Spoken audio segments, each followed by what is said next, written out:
Hi guys! Welcome back to my channel. So ngayong umaga nga sa pool area, habang nagpapahangin ang mga housemate or nagpapainit ang iba kasing ganda ng panahon ngayong umaga, ay talagang si Noemi ay prinangka itong si Kulit at tinanong kung na-develop na nga ba siya kay Jaren.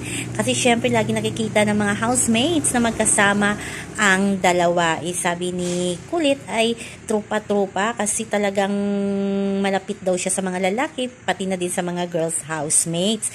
Kasi nga sabi ni Noemi, kasi sa outside world or dito sa labas ay iba yung pag-interpret ng tao, kaya siguro wina-warningan niya lang si Kulit na be careful. At maya-maya nga, hindi nga nagkamali si Jaren ay pumunta din sa kanila at talagang pumunta kay Kulit na habang si Kulit ay nagbubunot ng balahibo sa kanyang paa, ay talagang sinabi niya kung pwede siya magkatry na magbunot ng balahibo ni Kulit. Ayan, makikita natin dyan na nakatingin lang ang mga housemates sa kanila na ngiti-ngiti. Siyempre hindi malayo kasi sabi nga ni Noemi, marami na din siyang napanood sa PBB edition nagka-develop sa loob ng bahay ni Kuya.